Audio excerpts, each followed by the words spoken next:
Hello, welcome to Big Picture Monday. My name is Cali Black, here with all the context you need to totally rock this week's Come Follow Me readings. This week we are studying one section, Doctrine and Covenants, section 93. This Sunday actually is a fifth Sunday, believe it or not. I feel like we just had a fifth Sunday. So many of you might not be teaching this section at church, but still in the comment sections, feel free to share what you're learning as you study this revelation, maybe insights as you are teaching your kids or talking with your spouse, or just what you're learning personally as you dive into this revelation. I love hearing from you and what the Spirit is teaching you, because there are some really cool doctrinal principles taught in this revelation. Some of them are like repeating a lot of themes that we've seen in recent revelations. You can tell what was on Joseph's mind and what he kept asking for more information about and what the Lord was ready to reveal, but also some kind of different perspectives or aspects of these doctrines as well. So I'm excited to see what you are learning from this amazing revelation. So let's talk about section 93. Now, this is kind of tied to the School of the Prophets. We just finished talking about the first little session that the School of the Prophets did after Joseph Smith was asked by the Lord to start a school. And he did, and this group of men were gathering in the second floor of the Whitney store and talking and teaching to each other from about January to March, maybe April of 1833. It was just a couple months long, their little term that they had. But as this School of the Prophets is in session, and as these men are talking and teaching, Joseph realized that he felt like he wanted more. He wanted more knowledge from the Lord. And specifically at this time, Joseph is finishing up his Bible translation. We know that he finishes we know that he's done by the summer of 1833. So he's at the very end here. And he's sharing with the men in the School of the Prophets about what he's been receiving as he's been doing this Bible translation. And one of the things that he shared was about the prophet Enoch. Enoch is a prophet who's mentioned in the Old Testament, but the revelation that Joseph Smith received that's additional in the Bible translation is pretty significant. It talks about this whole vision that Enoch saw, learning about the nature of God, like really cool doctrine that we in the Restored Church understand that Enoch saw in his huge vision that he received. So Joseph is sharing this vision with the men at the School of the Prophets, and they're having conversations about it and what does this really mean? And so as this session concludes, Joseph is praying for more light and knowledge from the Lord, specifically about the nature of God and the nature of our Savior Jesus Christ. He just felt like he needed more.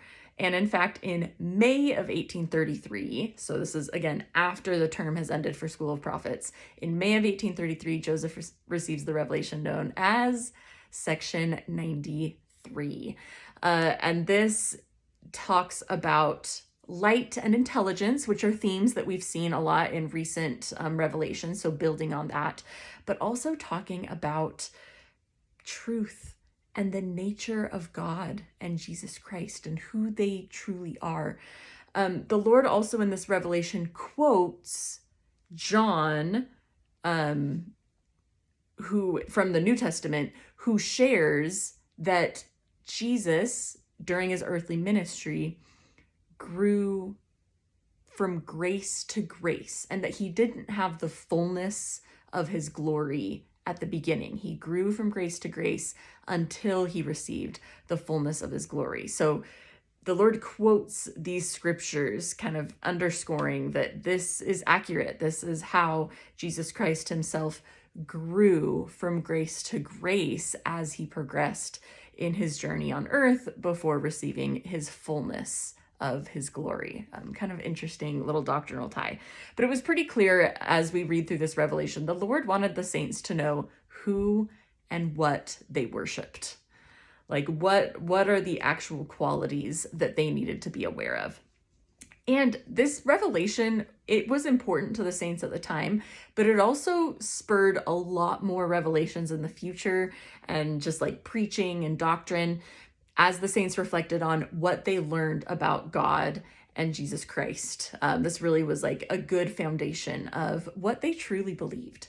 And then at the end of the revelation, you'll notice that there are a series of the Lord calling people out, right? That he needs to do a few rebukes, specifically rebukes to the first presidency. The first presidency is Joseph Smith, Sidney Rigdon, and Frederick G. Williams at the time. And you'll see at the end there that the Lord rebukes them and asks them to get their house in order, which is another way of saying, listen, you've been learning all these great doctrines and truths, and you've been in this school of the prophets. Make sure your family knows this too. This isn't just for you. Get your house in order. Teach the gospel. Teach the doctrines of the true church to your family. And we can see that rebuke there at the end of section 93. Kind of interesting. As the Lord is rebuking, he also has one for the bishop, Newell Whitney, as well at the end. Okay.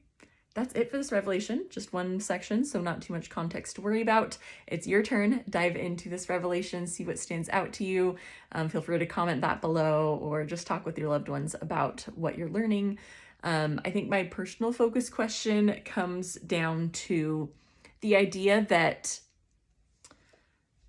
when we learn more about our Savior Jesus Christ, I feel like it motivates me to worship him even better and to love him and to serve him even better.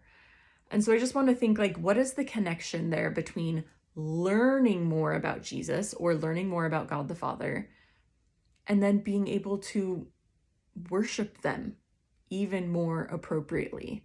And sometimes I think when I'm like trying to worship better, I'm just like, I'm trying this on my own. What if I tried to increase my knowledge about who they are and what they do and their core beliefs and values, right? If I learn more about them, I think it makes it easier to actually worship them. So that's what I want to reflect on this week. All right, that's it. Have a great week. Happy studying.